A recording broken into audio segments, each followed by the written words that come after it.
Alors justement, pour pouvoir faire cet usage de sa raison et de sa liberté pour vivre tous ensemble au mieux, je pense que ça doit quand même passer par l'école, l'éducation. C'est fondamental. C'est fondamental. Je pense que l'éducation joue un rôle plus que jamais, un rôle d'éveilleur de cette rationalité, de cette liberté. Ça ne vient pas tout seul. En somme, la raison et la liberté en nous sont un potentiel. Et je reprends à dessein ce mot qui est un mot fétiche du développement personnel. Depuis 30 ans, on ne parle que du potentiel humain. Eh bien, l'essence même de notre potentiel, c'est pas tant l'imagination, l'affectivité, l'inconscient, etc. Bon, toutes ces notions ont leur valeur, bien entendu, mais au cœur même de notre potentiel, il y a ces deux attributs qui sont l'essence même de l'être humain. Mais la raison et la liberté ne vont pas s'éveiller toutes seules. C'est une semence en quelque sorte qui est en nous pour des raisons qui tiennent peut-être à la phylogénie humaine, à l'évolution humaine. Je n'entre pas dans ce débat qui relèverait plutôt de la science et je n'ai pas la compétence voulue pour trancher cette question, mais je constate que c'est au cœur de l'être humain. Mais encore faut-il exploiter cette semence, encore faut-il que ce potentiel passe de l'état virtuel à l'état actuel. Et ce passage, c'est l'éducation qui va l'assurer. Aussi bien l'éducation qu'on va dispenser au sein de la famille que l'éducation qu'on va dispenser au sein de l'école ou des mouvements de jeunesse ou à travers les médias culturels. Je vous rejoins, je pense que l'école a son rôle fondamental, mais que sans l'aide des parents, des familles, elle ne pourra pas faire ça toute seule, dans le sens où il est quand même très important aujourd'hui, encore plus avec tout ce qui se passe, je trouve, qu'on soit instruit, qu'on ouvre des livres, qu'on se nourrisse. C'est essentiel. Je crois aussi que ce qui fait que ça part pas toujours dans le bon sens, je le dis avec mes mots, c'est parce que ça manque d'instruction, ça manque de curiosité. On a tendance, avant d'être curieux, de parler. Voilà, peut-être observer et parlons après. Je crois. Qu'en pensez-vous ? Oui, et je crois qu'il y a une responsabilité des familles pour éveiller le goût du livre, éveiller le goût de la lecture.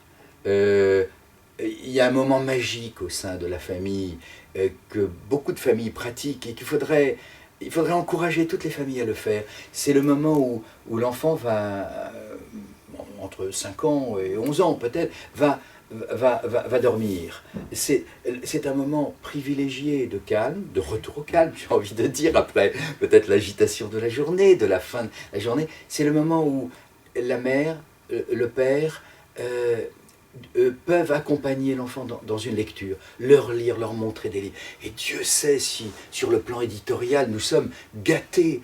Aucune autre période de l'histoire n'a joui d'un tel patrimoine d'œuvres littéraires destinées à la jeunesse, avec plus ou moins d'illustrations, avec plus ou moins de textes. Ça varie selon les âges, mais c'est un moment absolument magique. Et les enfants qui ont l'immense chance d'avoir des parents qui vont prendre 10 minutes, un quart d'heure, 20 minutes, pour faire ce petit accompagnement de la lecture, pour leur donner le goût de la tourne des pages et de la découverte d'une histoire. Ces enfants sont des privilégiés. Mais j'insiste sur le fait qu'il n'y a pas besoin d'appartenir à une catégorie professionnelle supérieure à toutes les autres et d'être au sommet de la hiérarchie pour faire ça. N'importe qui peut le faire. N'importe qui peut inciter l'enfant à lire. Et si les parents ne savent pas lire, ce qui est le cas parfois, et bien à partir du CP, l'enfant apprend à lire. Il apprend même en grande section de maternelle. Et bien, on peut très bien être auprès de l'enfant et lui dire tiens, déchiffre, aide-moi à comprendre. Qu'est-ce qu'il y a dans ce livre, dans cet album du Père Castor, que sais-je. Et ça, alors, ça donne une impulsion fabuleuse. Et donc, cette lacune dans l'instruction que vous mentionnez, elle va se combler, ce lien avec la culture, ce goût, cette curiosité intellectuelle, ce goût des idées va être éveillé. On entend bien votre appétit au partage de même, nous, à la Fringale culturelle Michel Lacroix. C'est déjà la fin de l'entretien.